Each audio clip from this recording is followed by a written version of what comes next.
is cutthroat, don't care about your feelings here. Got the competition stiff and they insecure. I'm doing what they never did before, that's what I'm living for. Hey, what's up, everybody? Welcome back to another episode of the Naqwatsveni podcast. Today's episode, I have another amazing guest by the name of Wes, and he is a skateboarder and the sole owner of Dakota Skateboards. What's up, Wes? Hey, How you how's it doing? going? Not too bad. How are you doing? I'm doing good, doing good. Just another day, another beautiful day. Blessed to wake up. That good Right stuff. on. I feel that. Feel that. Yeah, so tell us a little bit about yourself. Where you from? Yeah. My name's Wes Martin. I was born in New Mexico. I started in Albuquerque, I guess, but I was born in Santa Fe, up at the Indian Hospital in Santa Fe.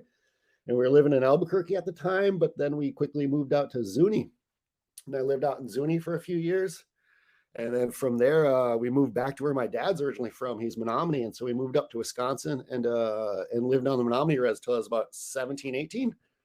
And then got the call for out west. I wanted to be a skateboarder. So I packed up my stuff at 18 and moved first to Albuquerque for a year and then out to Hollywood after that and lived in there for about 12 years, 12, 15. Worked at skate shops, different shops on Melrose, Atomic Garage, Brooklyn Projects, Brooklyn House, worked in a couple different shops, worked my way through, skated a bunch of years, and eventually ended up getting a job as the art director at Stereo Skateboards for a while. And so I worked for Stereo for a few years doing web design and art direction on their boards and all that. And then just went on and did more art. Traditionally trained in art. I went to UNM, graduated from them in printmaking. And so just out here doing the thing and now trying to get skateboards out to the world, So you've been in the skate industry for quite a while now. Yeah, I started skating at 10, and I'm like 48 now. So I've been in this world for about 38 years now. And in every aspect, like I said, I started in shops, then I worked in companies, I've worked with sales reps. I owned a little boutique for a minute that sold boards and stuff. So I've sort of been in every aspect of the industry, skateboarding, for a long time now. Damn, that's pretty dope, man. Hell yeah, dude. Yeah, I just thought it was time that we try to get real representation. There's a bunch of native skateboard companies out there, and it's beautiful to see happening. And I just I think we need to try and focus more on mainstream stuff, get boards in shops and stuff like that, rather than just catering to small communities. I think there's a wider scope we're missing here and representation that we could put out in the world. So I'm trying to target skate shops, trying to get things in every four corners of the world, trying to get they go buy it. Skate shops to me are like the heart and soul of skateboarding. That's the community base. And so I want to get them in the shops, get people in there, get kids in shops, get them familiar, get over that fear of walking into a skate shop, all those things, man. Skateboarding is a beautiful thing. And the more natives that embrace it, man, it's a beautiful thing. Dude, that's what's up. I'm being a skateboarder, like, makes you really creative and more innovative to do things, especially like with native culture. Like we all have different designs that we can put out there, and that's the thing. Like with skateboarding, it's art. Yeah, both in a physical form and in the mental too. But like you said, we have so much art in just the sheer variety and the sheer differences of tribes in this country. Like we're viewed in the mainstream as so myopic of one tone. Everyone's a Plains native, everyone lives in teepees, everyone has headdresses. We're so stuck and driven with that mentality. It's time that we need to break out of it. I see natives falling into that realm all the time too. Like they're almost reselling what's been sold to them. And I think we need to stop that and embrace who we really are. This whole, like, I'm native, I'm skateboarder, these boxes, we got to stop, man. Like it's people, you know what I mean? Like just me being native doesn't make me less of a skateboarder, and me being a skateboarder don't make me less of a native, and that whole idea that they can't like live in the same space is crazy to me, and so I'm just trying to make it open for everyone. You know, I'm trying to expose the different cultures, the different tribe variances, the different styles of art. Man, we have such a gift to give to the world that we just keep getting minimized. That enough with that. We need to maximize what we have and put it out in the world. And so that's what I'm trying to do with Dakota Skateboards. Definitely. How did you find skateboarding in the early years when you were 10? Man, it's sort of weird. I came up in the 80s, you know, when that big boom, the Paul Peralta, the Bones Brigade, the Vision, you know, Gons and Gator and all that. It was just the cool thing when I was a kid, you know, California culture. I originally started out as a BMX racer. I used to race BMX bikes when I was like 7. That's how it started. And so I was always into like these, I guess, California like sports, I guess is the best way to say it, because that's where BMXing came from too. And it was always just an escape, you know. Growing up on a reservation can get real, it can beat you down, you know. You don't seem like you have a future sometimes, you know. And I guess those things always showed me like, oh, there's a different world I can get out of, you know. And so that's where I was like, oh, I'm going to do this. And then so through BMX racing, I got into freestyling a little bit. And then I saw skateboarding, and I don't know, something about it just clicked. I think it was the individuality and like the challenge that you take on yourself. You know, it's always on you. Skateboarding will teach you life lessons every day. You know, like you can try something 30 times and you're only successful once, but those 29 times that you failed taught you how to get up again and again and again and try for that 30th, you know. And if you can do that skateboarding, you can do that in life, you know. And I think as natives, we've had to do that our whole lives, you know.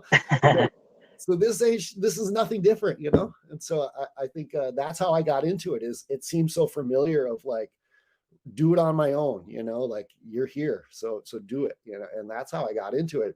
But really it was like, you know, teen, like trying to keep up with the Joneses. It's the trend of the time, you know. True. Yeah, and then that's the thing too, like skateboarding does teach you life lessons, and that's something that some people don't understand, is that skateboarding really does teaches you a lot with life, and like you can go out there and use what you've been taught from skateboarding, and the fact that you can actually make a living doing skateboarding, whether it's being a professional skateboarder or owning your own brand or clothing or whatnot. And it just makes you more creative out there. Yeah, well, and it also keeps you sane, I think, even if you're not like trying to make a living out of it. I know plumbers and painters and electricians that like on the weekends they go skate, the time off, and they go skate, and it helps them refocus, recenter, you know. It's that we all get stressed and we all get stuff built up, and the majority of the world doesn't have healthy outlets, and that's how we get into all this conflict, you know. And I think skateboarding is a healthy outlet. And so I heard one time somebody call it healthy risks. And I liked that. I was like, yeah, we're taking healthy risks. You know, they're calculated. We know what's going to happen. We know there's an issue of failure and pain probably, but there's also success and joy that comes out of it. So that balance is with life, is that balance too. You know, it's a great thing. I like that, healthy risk. I never heard that before. That is definitely, yep. I like that, healthy risk. Yeah. Like, yeah, man, I was just scrolling through Instagram and I came across your page, like just popped up, and I was at Dakota Skateboards, and I was looking at your page. I was like, oh shit, this is pretty cool. Well, I like the colors, like the orange and yellows, and yeah, everything that goes with it. Thanks. Yeah, I started about a month ago. You know, it's a new thing. Actually, I had a company a few years ago, but I called it Park Cherokee as like an inside joke, you know, like, but none of the natives took it as an inside joke, and then all the white audience would be like, "Oh yeah, I'm part Cherokee," and so and they embraced it. And like, I was like, "Oh man, this joke isn't working," you know, like it's not, you know. And so I just had to kill it because it wasn't. I was like, man, I got so bummed. I thought they would get the joke, but a lot of natives just thought it was offensive, and white people thought it was cool, and so I had to shelf that a little bit. Oh damn. Yeah. But that's how. And so I've been wanting to do a board company for a few years, but I really just didn't have it all figured out yet. And about a year ago, I started to really think about what I'd want in a board company and what I'd want in a company, and what's not in the industry right now and what's not in the market and what I'm seeing. And so I just, with all the connections and some of the people I knew, I started to put together, how I'd want to do this. And so about a month ago, I just ordered boards, ordered wheels, got shirts, got it all going, and we're going to do this now. Yeah, that's what's up. Yeah, dude, and that's good that you know people in the industry, because Primewood, LA is definitely one of the top wood manufacturings out in California. Yeah, downtown Los Angeles, man. It's the old school one. They used to press the old World Industry boards. They have a letter that it was them or PS Sticks were the only two companies I want to work with. They're legit board companies. You know what I mean? They shape, they do it all. They're wood houses, they're wood shops. There's a lot of different shops out there that have just got into it in the last 5-6 years because they see how it's done. But PS Sticks and Prime in particular has been there since the beginning, man. And they've and so I'm stoked to work with them. Yeah, it's I couldn't have picked a better place to have boards made. Oh yeah, dude, that's what's up. Yeah, I live in Santa Cruz, California right now. I've been here pretty much the second half of my life. About after I moved to Los Angeles, I moved back to Wisconsin for a couple of years and stuff like that. But really, it's been out here in California since I was about 19, 20, something like that. It's just a year-round skating, and this is where it all happens, and it's just I got more economic development, more opportunity out here, things like that. California is the heart of, I would say it's the heart of skateboarding, because that's basically where back in like the 70s and stuff like that. I call Los Angeles like Mecca. You know how like religious people go overseas and they try to walk to Mecca and all. That's what I call Los Angeles, because it all started right there. That's like the big bang point. And so, and really when I was 18, that's why I wanted to move there. It was at the time it was 1994. Yeah, and the industry was sort of collapsed. There really wasn't any real skateboard industry. And so it was just a bunch of kids skating, just to skate, and the purity and the golden era of that time. That's what I'm trying to recapture with Dakota. I think we can get back to that period. I like that skateboarding has gotten so popular. I just don't know if I need a Monster Energy sponsors and everything. You know what I'm saying? So like, that's what I'm just trying to get it back to, like that essence of golden era skateboarding. Everything that's cool nowadays started then, and it's so weird, even in mainstream culture. Like there's so many things I see pulled from skateboard culture over the last decades that never gets the credibility or the shine back. And so it's interesting to know that we're always on the forefront, but we never get the credibility. And so I'm just gonna keep riding that forefront wave and let other people get the shine. Yeah, dude, definitely. Because that's how it is with Naqwatsveni skateboarding too. Like, I started skating in the early 2000s, and I liked that era because it was fun. It was just fun in that era. It was an acceptance. Everyone was getting accepted. Everyone's available. You come as you are, man. Show up and come as you are, and that's beautiful in skateboarding. Yeah, that's the thing too. Like, if you see somebody with a skateboard, like you can like immediately connect with them. Like, oh, you skateboard, I skateboard too. And skateboarding is like a unity, like a family. You can find skateboarders anywhere in the part of the world. Yeah, it's sort of like being native, honestly. Like when I travel around and go some places, you see another native and you're like, oh shit, what are you up to? It's like you almost it's that same thing, and when I was skateboarding, like, oh shit, you got ollie holes in your shoes. What are you up to? Like it's those things. It's like those subcultures that really mean something when you get to see it and you connect on a real level and not superficial. It's just, like that's what life's about. And I think skateboarding allows you to connect in real ways with other people. Definitely. Skateboarding is the fastest growing sport on reservations. How are you able to gauge this, and what does it mean to your skate community? It's the fastest growing sport in general, man.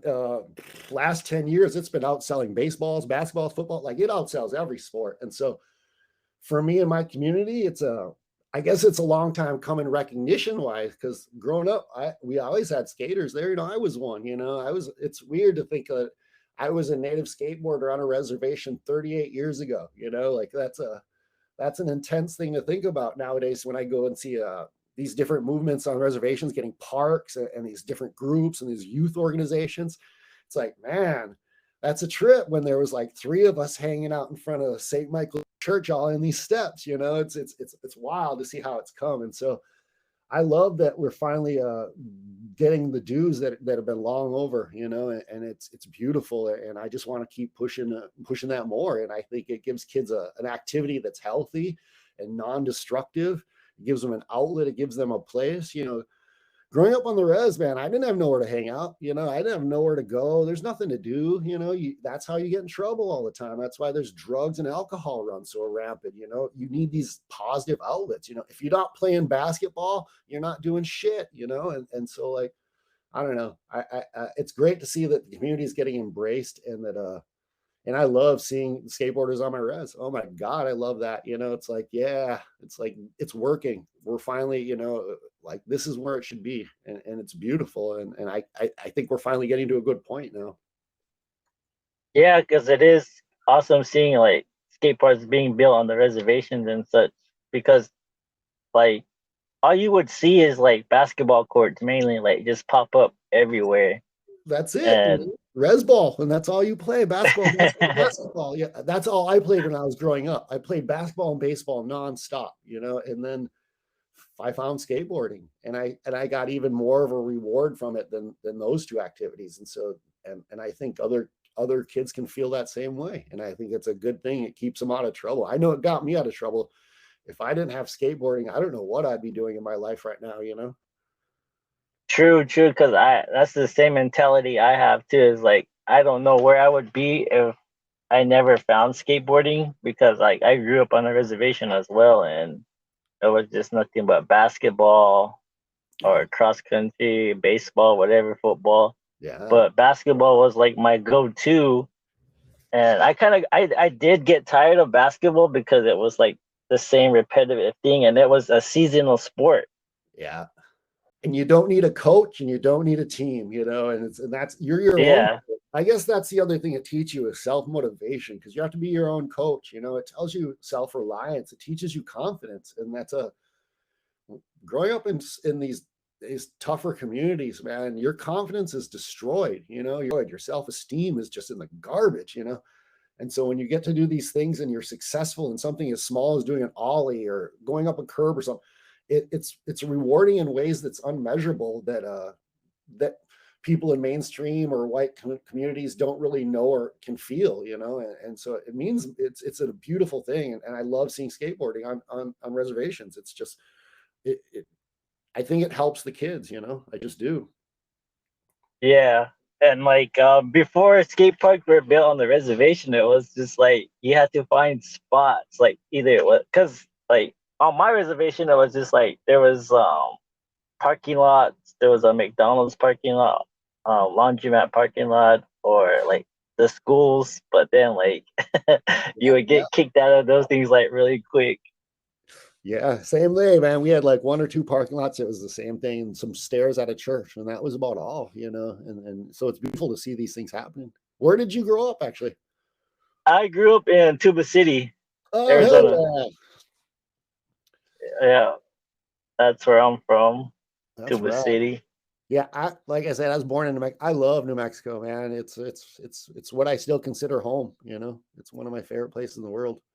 Do you visit New Mexico often, or is it just once in I a try while? to get about once a year. You know, like I have good friends that live down there. One of my old roommates down there. Do you know a microwave skate shop in Albuquerque? Have you ever heard that one? No, I had never heard of that. There's a shop downtown Albuquerque, Microwave. It's one of my old roommates owns it. It's one of the better shops in New Mexico. It's rad. It's cool. But yeah, I get down, visit them, hang out with them a lot, you know, and try to go up once a year. You know, it's right now it's tough to travel though. Oh, definitely. Very with gas prices soaring, it's just like damn, Yeah, flying anywhere is just way too pricey. everything, man. It's crazy. Oh, by the way, since every like with the price hike has the prices in your wood with skateboards like rise. Yeah, Did like, you see a significant change? yeah, I'll say that's a good thing. I'm glad you brought that up because that's something I'm concerned about and I worry about. Uh, like I said, I worked in shops and I saw the other side, so I know the wholesale. I see the profit margins are so minimal and small, and with rising prices, those profit margins get cut even more. With that said, for me personally, I don't really look for money, and it's about skateboarding for me. And so, yeah, as the prices rise, I think I'm just going to take a loss. I don't want skateboards to cost more. I think, especially when it comes to Native kids, and the communities, it's already a hard time getting access to boards and prices and costs. And so, all my wholesale price are gonna on my end are going up, but my wholesale to shops is not going to go up. I'm going to sell them out about $35 a board, standard 90s wholesale costs, and still go forward. It's just I'll take the loss. I think skateboarding is too important, and it's not about money and profits. It's about skateboarding. Definitely. See, like me and you have that they have that same mentality mindset because, like, yeah, I'm gonna take a loss with making new boards because the wood is Yeah, higher and everything, but my prices still remain the same as since I started back in 2015, and it's still gonna be the same because I don't want to raise them because, like you said, it's not about money. It's the fact that I would rather see people riding my boards and having fun with it and getting to learn new tricks or just a new sport different in my eyes. yeah. Well, and I also want to think about the shops too. Like I said, I spent a good 12 years working in skate shops, and so I know how much they struggle too, and that's the thing. Yeah. It's not just the end consumer, it's them too, and so many companies are. I talk to my friends that own shops, I talk to shop owners and like that, and they tell me how these prices are going up. And so you're trying to sell a $75 deck nowadays, and you're like, wait, what? That's insane. And so I don't think I just can't do that personally, and so I want to keep it so that it's above their shop board, so I'm not taking out any shop's money, but below those big guys who are trying to just profit, and I want to sit in there, and that's where I think is where the bulk of skateboarding is. Yep, definitely. What would you say like the minimal price for a board would be? Like 45 to 55? On Like the old retail, school pricing back retail then? price, yeah, retail, I would sit about like 59 at most, to be honest. Yeah, because my boards like range below like $60. Yeah, that's where I'm shooting for too. Wholesale about like I boards back in the 90s with wholesale are about 32.95 to about 34.95. So I'm gonna sit somewhere in there still. And then that's still like a good $10-12 margin, like I know we're getting into some minutia and probably pulling the curtain back a little bit here and probably don't want to tell these things, but let's do it. Yeah, I know, right? But realistically, like, let's talk about this. This is the stuff that always like, this is what scares anybody to starting a company. You know what I mean? And so like, you just got to Yeah, and start to do it. And like, so if you know that you're not going to make any money off it and you accept that and you're just doing it for love, then there's really no more conversation. It's just all love then. definitely. Because I do get people like, why are you not raising your prices? Why are you still the same? It's because like I tell them, it's like it's not about the money. It's the fact that I love skateboarding so much and it's my passion, and I want to be able to get the artwork out there as well through skateboarding because skateboarding is worldwide. Like you can Yeah. see your artwork anywhere in the world. Yeah. Well, that's it. I think traditional art forms are sort of passe at this point. I don't think for me, I guess I should say for me personally, I shouldn't throw that out as a general statement. I think for me personally, I think traditional art is a little passe. I don't find reward in just making paintings or prints. It seems weird. For me, I find more of a reward in making a tangible product or something that I can interact with and feel with. Like I I also think the era of art is past. I think the modern day era of art is like a skateboard, a product, a tangible piece, something different. You know, we've evolved past just paintings and photos and these little simple forms to actually have applications for those simple forms. So let's celebrate the application that they're used within, because that adds greater context to your art itself, you know? So I think it's just the time of where we're at, and it's an outlet that is perfect for natives and for people in general, for a modern day art person. Yeah, and I also see a lot of for me personally, I see a lot of native facing companies putting out fashion skateboards, you know, and I think that sort of freaks me out too, you know, that they never have any involvement in skateboarding ever. They're not skateboarding. Oh, You know what I mean? I'm so glad you brought that up And so, because but they just throw some artist on, and they're like, "Oh, here's my fashion board out here." You know, like it's insulting, because skateboarding is a culture just like natives, and so to culturally appropriate skateboarding, it's crazy. You know, like I don't know. dude, honestly, like that's definitely how I feel with like these people that are doing artwork on skateboards. I mean, it's cool and everything, but they see it more as a profit. They don't skateboard. They I'll say it because fuck it, okay. I'll be that guy. It's not cool. I don't care if they want to put art on things. Don't put it on skateboards. Put it on anything but skateboard. It's not cool. That's some fronting, man. That's no different than Urban Outfitters taking a native print and throwing it on a shirt or something and selling it. You know what I mean? It's no different. You're just cherry picking things to maximize and commodify a culture that you're part of. And it's crazy to try and commodify your own culture. That's freaking, it's weird, man. I don't see anybody else doing it, but we do it time and time again. Like this is all we have to offer. And I'm not doing it like that. And some of those other companies that like, dude, I got receipts on some people like that put photos up with their fashion boards, and they take their little fashion shoots out in the mesa with their cool little model, and they're holding the board and the trucks are on backwards. It's like, what? I got the receipts on that one. And that big company, you don't know who you are. So I'll save that until you get out of line. But I got receipts on people who've been fraudulent this whole time. And no, man, like what we're doing is what you need to do. It's skateboarding for skateboarding. It's not skateboarding to just sell a product, man, just to put it out there. And I guess that's where I go back to like why I picked Prime, is because I see a lot of those companies just picking anybody that can put a graphic on a board and putting it up. And what happens is then natives buy that and take it back to the community, and they end up writing a poor quality board. And that's not cool at all. Just because you commodified it and you put it on this crap wood from China, like, come on, man. You don't even do the research to find out where to press this board in the US and how to do this correctly, and that you want to commodify it. It rubs me wrong, man. And so, yeah, I'm here to stop that stuff. I'm done with that stuff. Dude, I've been done with that stuff ever since we started back in 2015. Because let me tell you, fuck it. You know what? I'm gonna say this. I've been holding this in for a long time.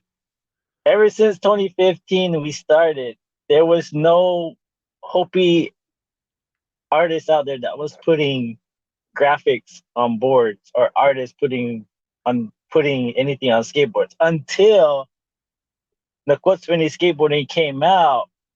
Then that's when you started seeing other people like Hopi artists putting artwork on boards, and they're not even skateboarders. That's what pissed me off. I was like, you're not even a skateboarder. Why are you doing this? Right. I mean, I get the fact that you want to put your art out there, but you don't skateboard like how you said it. Yeah. They don't skateboard. And to me, it's disrespectful, because the fact that you're not a skateboarder, you shouldn't be doing this. And oh man, I'm with you, man. I'm not making bikes. I don't make bike. You know what I mean? These things, like, stay in your lanes, people. That's all I'm saying. Well, and like the other thing that sort of makes me mad is these companies then they're doing it no different than the other white companies, I guess is what I'm saying. Like, go get native skateboarders to stand with the skateboard. Don't just put some fashion model out there with the trucks on backwards. You know, like how you made a point to go do this native artist because you want to do native supporting, but then you don't support native skateboarding.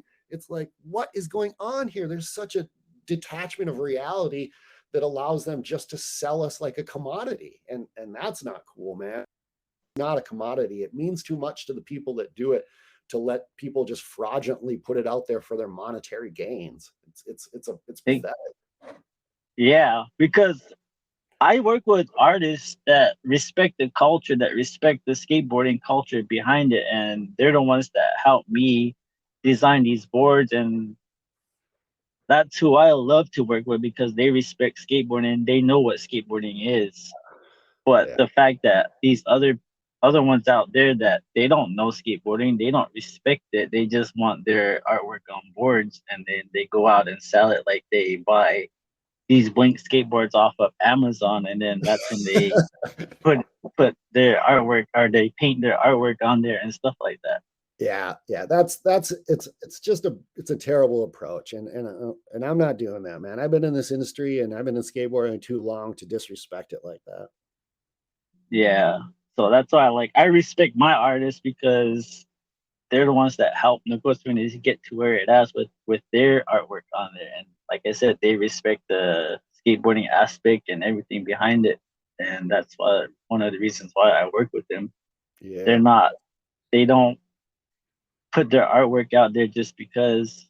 And the fact that I've been skateboarding for, man, over 15 years now. And I've known the ups and downs and the behind the scenes of skateboarding. I know who's real. I know who's fake when it comes to skateboarding. And Well, and that's the thing. Skateboarding is such an authentic activity, lifestyle, culture. You know what I mean? And so when somebody's not authentic, it's just like being native. When they're not being authentic about it, it shows. And that sucks when you do these things that you love and you see somebody exploit it for money.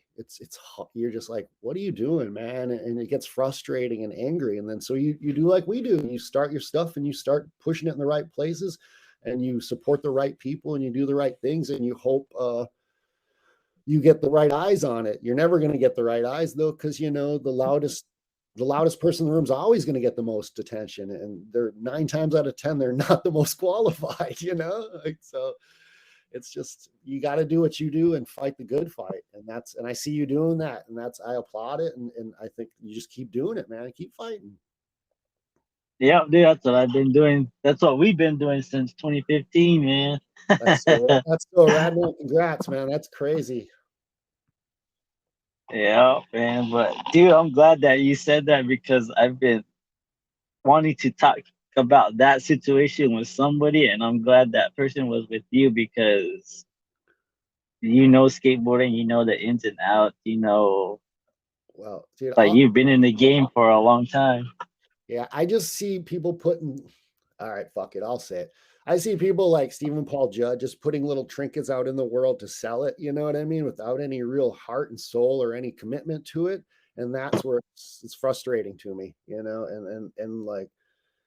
not with skateboarding. I can't let that happen. Like I see these companies like that just like, cool, do your thing. Just don't come in my lane, like don't disrespect us like that, and I don't like that stuff at all. So like, I'm glad to hear other people are feeling that same way, because I thought I was on an island here. Yeah, I thought I was on the island too, but I'm glad that you spoke up about it. Yeah, man. Well, thanks for letting me speak up, man. I think we need more of this, more communications, more talking, more outlets, and it's great.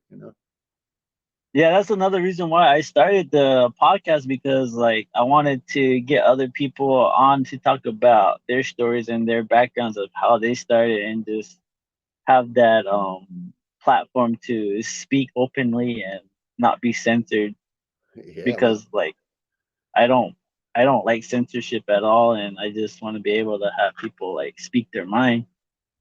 Well, we just got to talk too. You know what I mean? So many people are just scared to say things like, we're not going to get no changes if we just keep doing the same thing, and it's time to be different, I guess is the best way, and I'm just going to be different.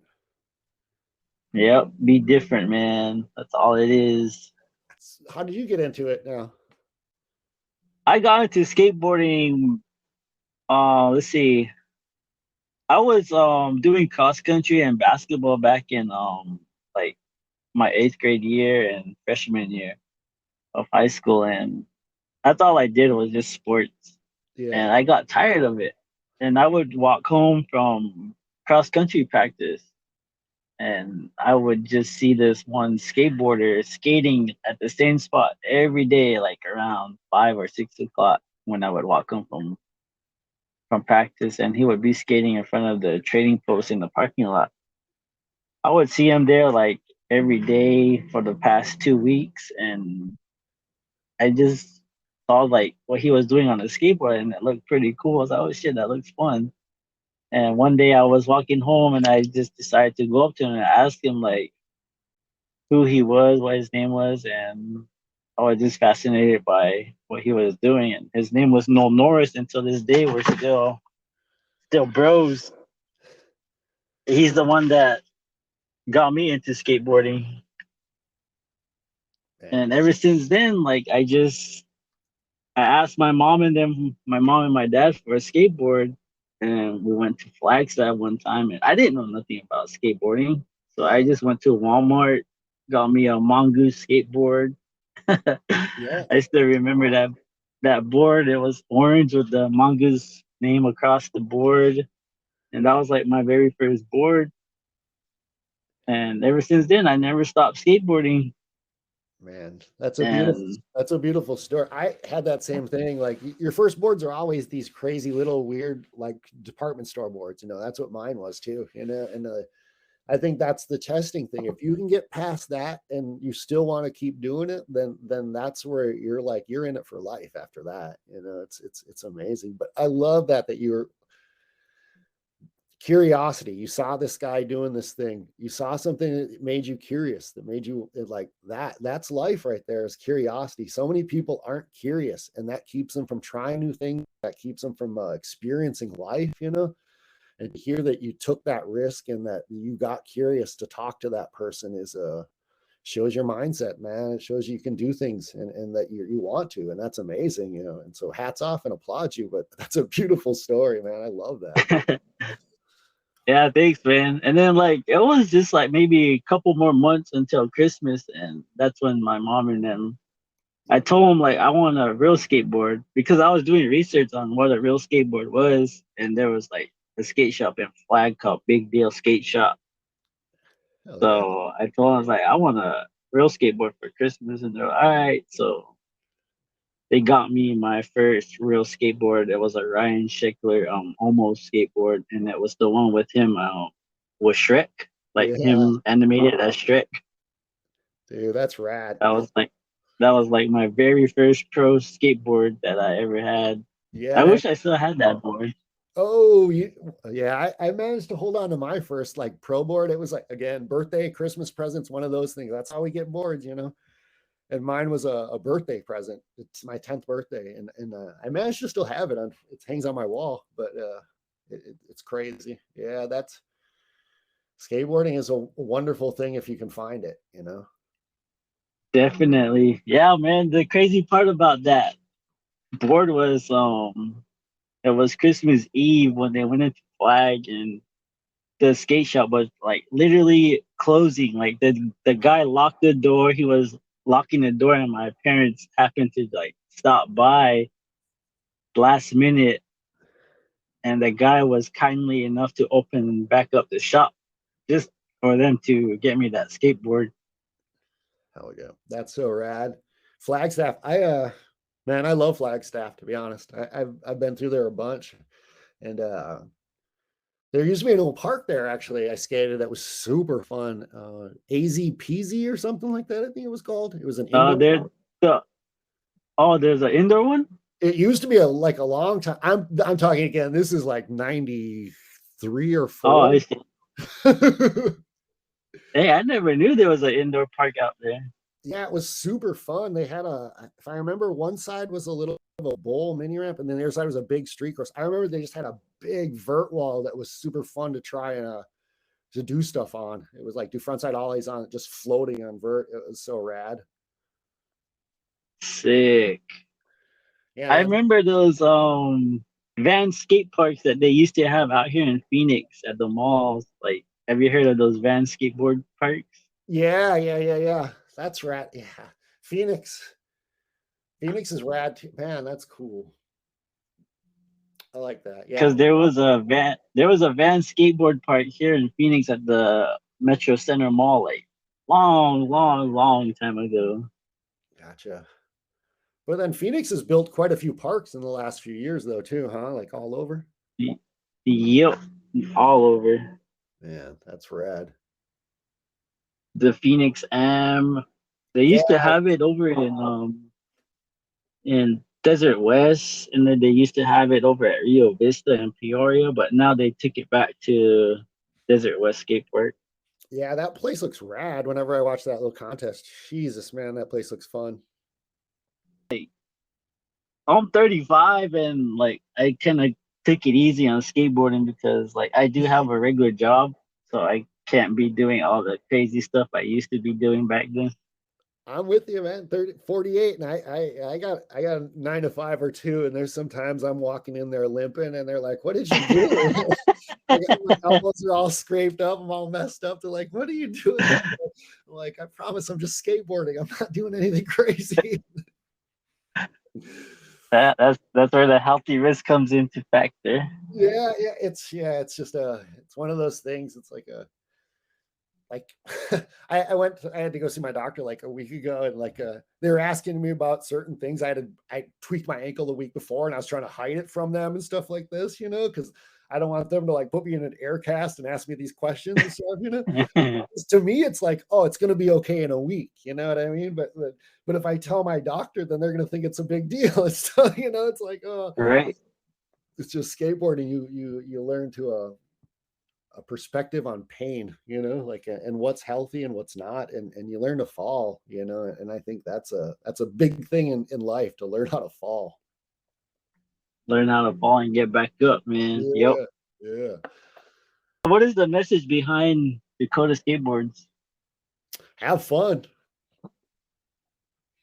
Have Everybody's fun. accepted, and to have fun, man. That's all it is. I think we need to bring the fun back in skateboarding. There's so many serious things. Everyone's so serious. It's like, what happened to the fun? Yeah, dude. Definitely. What happened to the fundamentals of skateboarding? Because nowadays everybody's like, I want to make money off it. I want to get sponsored. Like, Yeah, it's not like that anymore.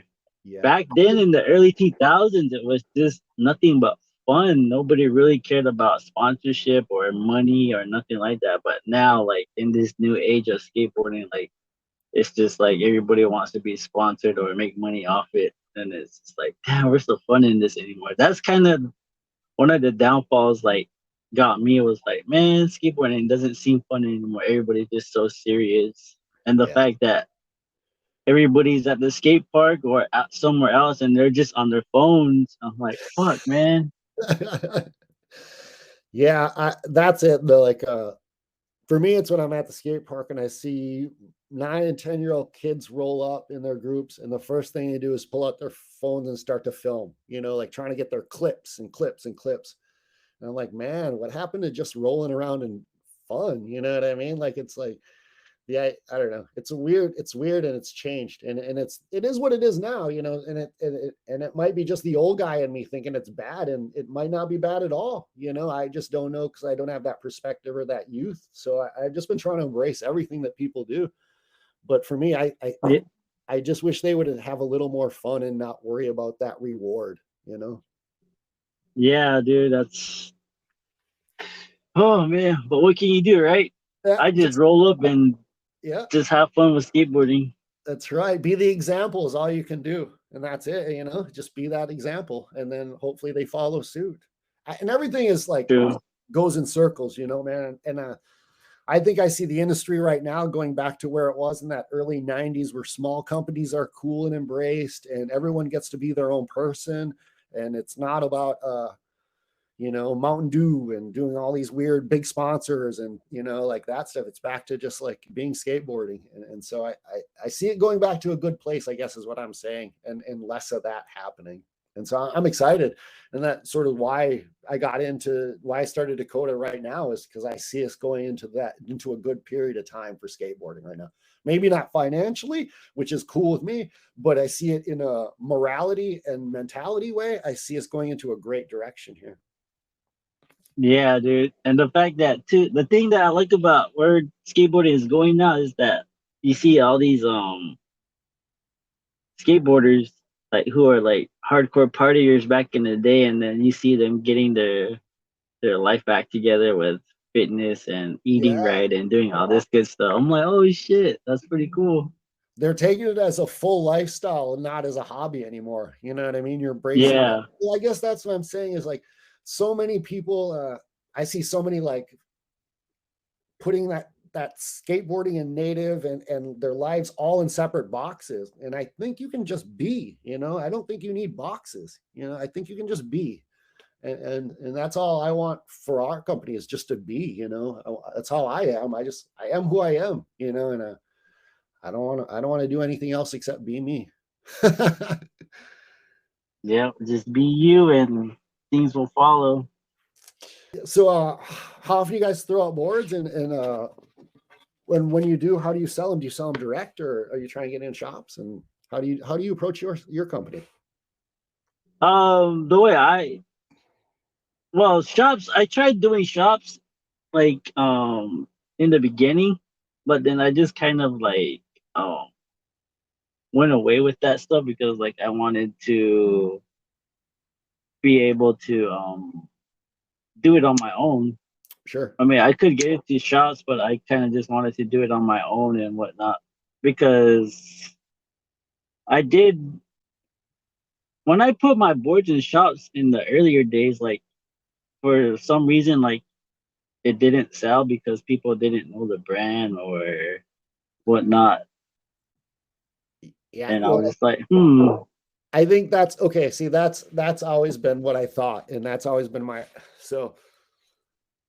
my approach now is to try. Okay, when I was growing up on the res, I wanted big mainstream shit. I didn't want a native board. You know what I mean? Like, and so yeah, trying to get that mentality of making it a mainstream company but still being native is where I'm at, because I want the equality across the board. I want, that's what I want, and so. Yeah, I think that's why I target shops, is because I think I want us to get into the mainstream a little bit more, but I fully understand. Well, and the other thing for me personally, I don't want to pack boxes and send mail order stuff. yeah, that can. Oh, dude, I'm glad that you brought that up because the other day I went to go ship out a couple boards. The pricing on shipping out skateboards wasn't that much, but just recently when I shipped out those two boards, I paid almost uh like $60 just to ship out two boards because I guess the packaging or the length. Yeah, size. So size requirements. It's tricky, dude. There's times I've shipped boards and it's $30, and there's times I've shipped boards and it's $7. It's just like, what is going on here? And it's all that sizing, packaging, and where you go through it and the stand. It's a tricky thing, and I just, for me personally, I don't have the time to do those things. Yeah, and the fact that I customize my own boards or my own shipping boxes because I'm not paying like $6-7 for a skateboard box that's just gonna be thrown out. Yeah. So I'll just go to Walmart and buy one of those what do you call those Yeah. cardboard thingies, and I would just makeshift my own skateboard box and just do it that way because that poster board's like $1. Yeah. Well, and They're honestly, just gonna. some of those companies that make the boxes are owned by some pretty sketchy people too, Oh shit.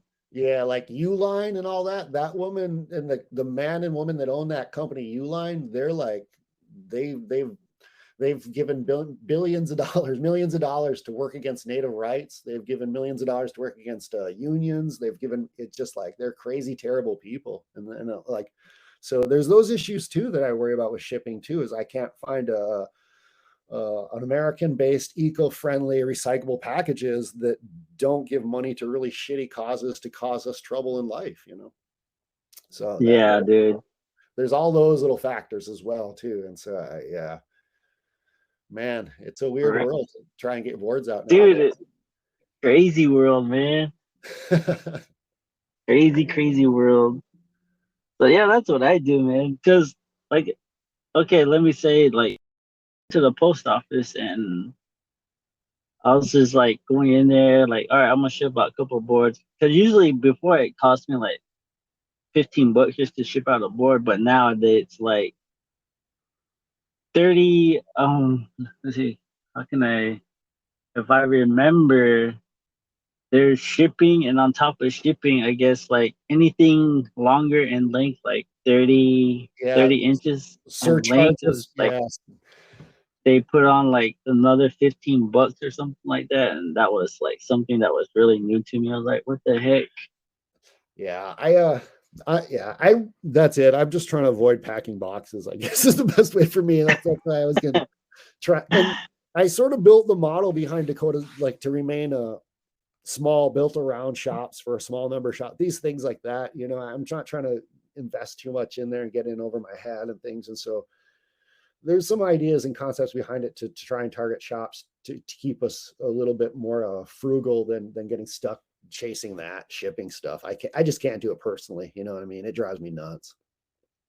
Yeah, considering like I am the only one that does all this shipping and taking orders. Like it does get hectic, but I love it. I mean, it's a love-hate relationship. Always. For real. But yeah, dude, I mean, skateboarding, man, it's fun. Do you have a local park there? Yeah, man, there's a lot of parks here in Phoenix because this is where I stay. Oh, But you live the in local Phoenix park, man, I've been down here for uh since since 2005. Oh, that's rad. Yeah, I've been down there for a long time. I was trying to think the last time I was in Phoenix was a long time ago, I guess. It was for actually now I remember it was for a contest.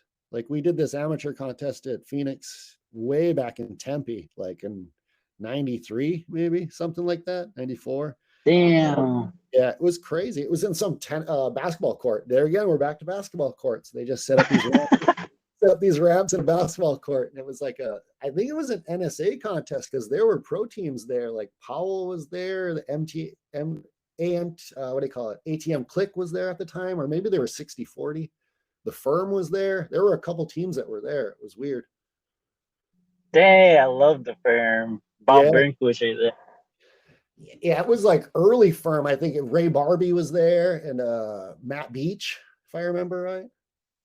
Like, damn. Yeah. I've been around. I miss all the. Yeah, I miss those old skateboard companies, man. Yeah. It sucks that the fact that they went out of business.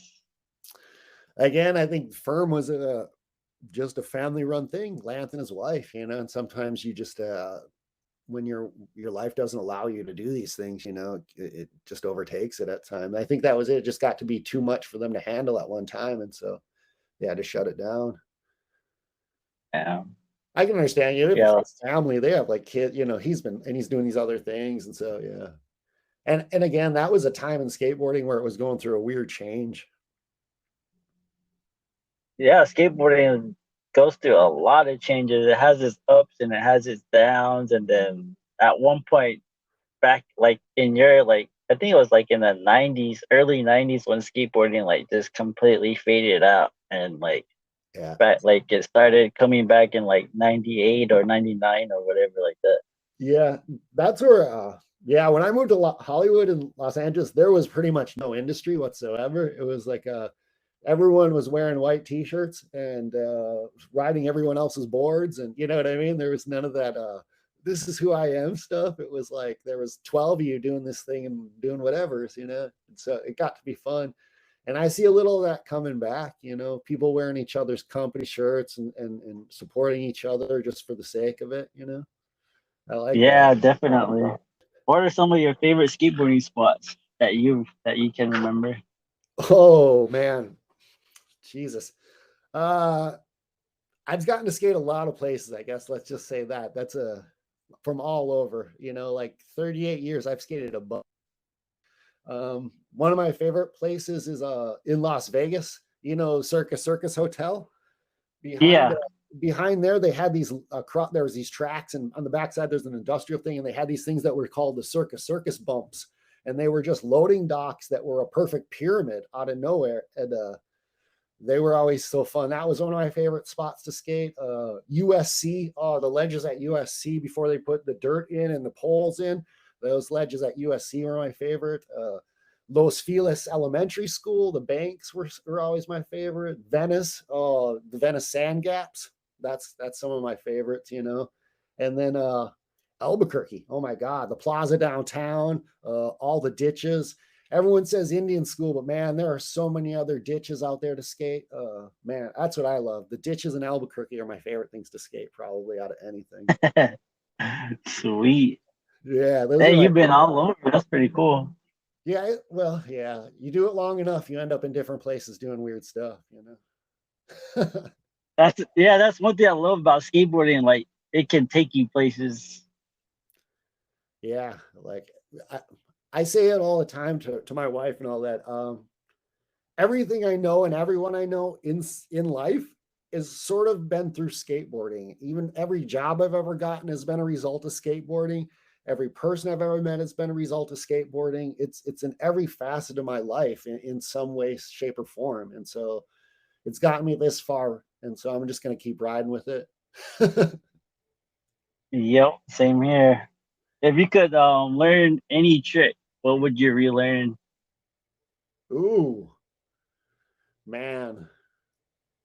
Let's see, what did I have been trying to relearn things or teach myself things that I've always wanted to learn. Like for the longest time, I struggled with 360 flips. And about 5 years ago, I taught myself them. I was like, no, I'm going to learn that. So I sat down for a day and just learned it. I don't know. The last thing I learned, switch crooked grinds, maybe. Nice. Yeah, something like that. Or have to have no slide, shove it out. Those two things, probably the last two things I've learned in the few years, maybe. 48, it's a little tricky to try and learn things, you know what I mean? Yeah. I'm just trying to maintain at this point. For real. But it's been fun, it's good to still do it. It feels great. I don't know. I wouldn't trade it for the world. Yeah, I see there's a guy from overseas, Ariel Gerard, I think is his name or something like that. And he's all full white hair, white beard. He looks like he's 60, but I think he's only like 50 or something. And he just rips, man. He just moves. I'll be honest, the biggest struggle for me as I get older is mobility of stretching and stuff like that. You start to stiffen up. You can't flex as much. And so I for the last 15 years, I've been doing yoga every morning. You know what I mean? It seems weird and new agey and sort of hippie-ish, but it's helped me maintain. I can still ollie, man. And that's a big thing, And so I see people getting older, Tony Elva, Selba, all these guys, they all do yoga and stretching, which just seems funny. It's like coming up as a punk rock skateboarder, you never would do, you'd be like, look at this guy trying to care about his health. For real. And now we got Neem Williams. Oh, here, buy my nutrient supplements as I work out with this CrossFit program. It's like, whoa. Skateboarders to actually do better for himself, and I feel like once he did that, a lot of people followed in his footsteps, which is pretty cool because I got to talk to him before his fitness journey. He was partying and doing all that stuff, but now it's good to see his lifestyle drastically change. It just takes one or two examples, you know what I mean? Just start that ball rolling. And then everyone's like, hey, I like that too. I can do that too.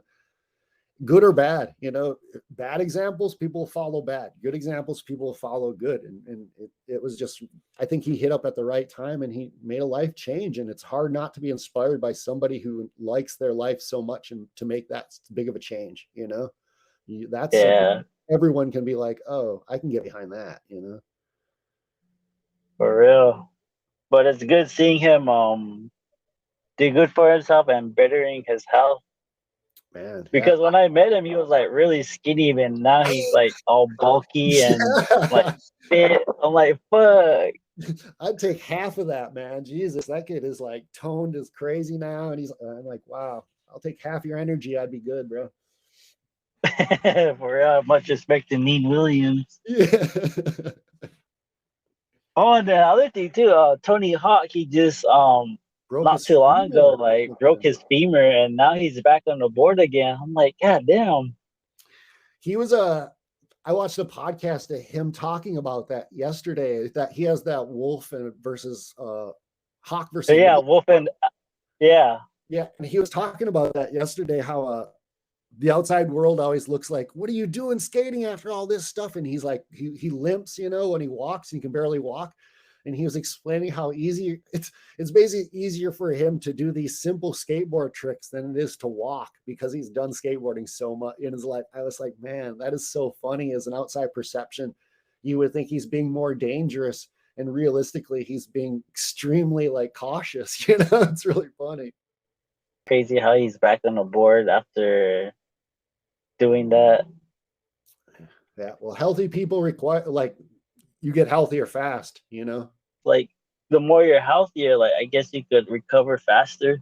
Yeah, well, and skateboarding, man, you're just healthy because it's like it's an activity that involves the whole body. It's one of the craziest things. It's just a great activity for exercise too. Yeah, because as a skateboarder, like you take slams and then you get back up and then you're doing it over, and then you take another slam, you get back up, and then you're doing it over again. It's just like that mentality of a skateboarder. Yeah. Where do you see Dakota Skateboards in the future? I don't know. Hopefully in shops around the country, and well, actually, here long term would be hopefully opening up outlets or somehow to sell boards on reservations, directly to them, like bringing skate shops to reses, because the biggest struggle with all reservations is economy and access. There's usually no economies and there's no access. That's the biggest thing. So you got to build a base economy where somebody can open stores and businesses and restaurants and gas stations. And then from there, you have to give them the access to the things that they want. And so the long-term goal would be trying to find equitable outlets near or on reservations to get access to skateboards for anybody then, that, because that's the biggest struggle, is just the access in those rural areas. Why do you think there are so many young Native kids or people from your community impacted by skateboarding? Because you can do it by yourself.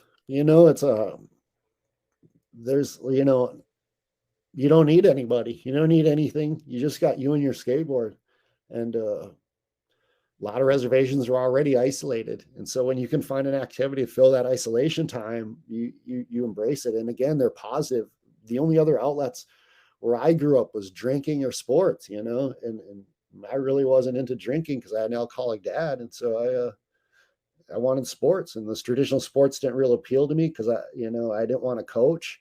And I lived in the middle of the woods. I didn't have teammates. And so I had to figure out my own thing, and so I think that's for the same reasons. That's why it applies to a lot of kids on the res too, or in these marginalized communities, is they find some strength and independence out of it. And because you can do it by yourself for yourself, How you came up with the name Dakota? Oh no, that's easy. That used to be my dog's name. This whole time I thought it was like from the reservation, North Dakota or South Dakota. Well, it's actually my grandfather is a Basil Dakota, but it's spelled the French way, and not like South and North Dakota.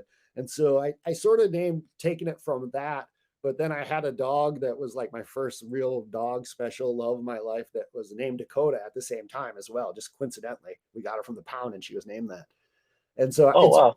it's named after both my grandfather and her, but I just took the Anglo spelling of it for, you know what I mean? It was just easier. True. Nice. Yeah, that's where it came from. It's yeah. I'm actually Menominee on Oneida and Ojibwe, so you know, and so I know a bunch of Dakotas are probably going to get pissed at me for calling it that.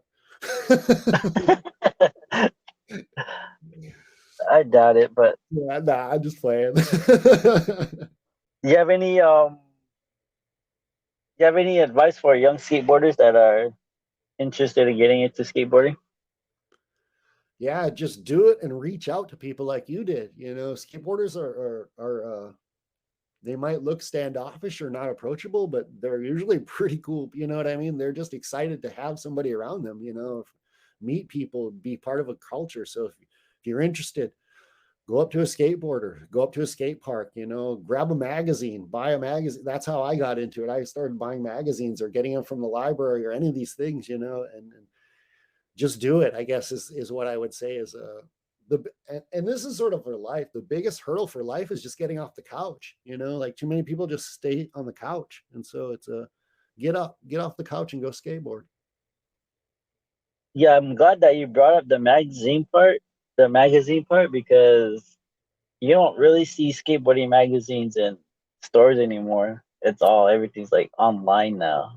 Yeah. Like skateboarding magazine, I think they're the ones that stopped producing magazines, Yeah. or was it Thrasher? Skateboarder. Or yeah, skateboarder, yeah. I think Transworld did too recently too, or didn't they too? And then and I think it's really just Thrashers left, and then maybe Sidewalk up in Canada or overseas. I forget where they're from. There's a few other, but really in the US, it's pretty much just Thrasher. And well, but there's a lot of cool, like smaller ones like Low Card, and like there's some other zines like that are smaller mags they're just as good, you know. True. Yeah, dude, I was like, damn man, all these skateboarding magazines are like not gonna last long because of what digital media and everything's all internet based now. It's funny. I don't know about that because there's such a feel but nostalgia. You know what I mean? Like that, like so many Yeah, people are trying to recreate nostalgia. That's what a lot of people are selling nowadays is nostalgia, you know. And the magazine of that tactical feeling of a tangible product is nostalgic to open up a mag and feel it. So I don't know. I think that might come back around, to be honest. I hope it does, because I would go to Walmart and that would be like the first place I would go to is the magazine section and look Yeah. for a magazine and skateboarding magazine and just sit there and just like look at it for free and then put it back. Yeah, me too. For like an hour, just sit there and digest the whole thing as best I could, you know, take it all in and be like, damn, this is crazy. And then also like get them sent to your mail. Yeah. Have you ever I missed the where they would like CCS would send you a catalog with everything in there. Yeah, like those things are all just sheer economics. CCS had some issues and had to go under because of that. I think it's just so costly to print those things up and send them out nowadays, and things move so fast too. You know, it's hard For real. to keep up. I'm just like kind of sad the fact that skateboarders nowadays, like the new generation, won't ever get to experience our era of skateboarding. Yeah, I'm with you on that. There's a lot of things I feel I'm like, man, if you could have experienced how great this was or like, experienced this, you probably would look at this a whole different way, you know. But that's time, you know, things change, people change, things got to evolve. And that's maybe the old curmudgeon in me again. Things might be changing for the better that I just can't see yet, you know. And so it's just like waiting, having patience to see how this all turns out. Yep, And just for real. just roll with it, have fun, you know. Yeah, man, I appreciate you coming on to the podcast. It was pretty fun. Yeah, anytime. And you asked. Thank you for even throwing the offer out there. Yeah, dude. Because I was excited because I was like, oh shit, Dakota Skateboards. I wanna get to know this person. I wanna get to know the brand. Yeah. And that's the one thing about doing a podcast too. Like I get to reach out to people and ask uh, ask. It's scary, but I'm just like the worst thing I could get is a no. I mean, that's not really gonna hurt me. But I think that's a good way to look at life, man. The worst that can happen is somebody can say no, and I think that's a good way to walk into anything in life, That's like a big deal. They say no. Oh well, I go away. and the other thing too is like the saddest part of life is wasted talent, and Yeah, that's something like you shouldn't.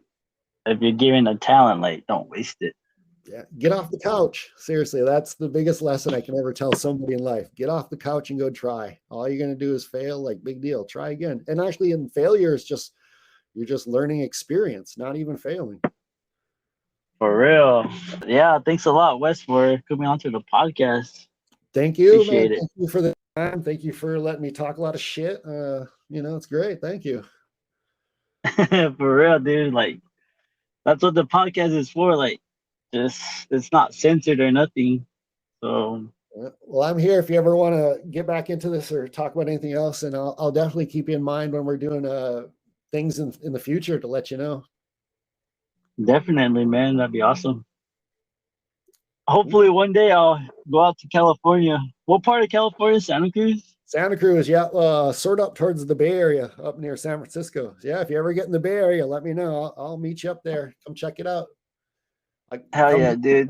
You make it to Santa Cruz, we can go surfing. Yeah, I've never been surfing, but that should be fun. It's super fun, man. And it's I started about 4 years ago, and it's rad, man. I live right by the beach. It's real easy. One of the easiest places and best place to learn surfing. It'll be cool, man.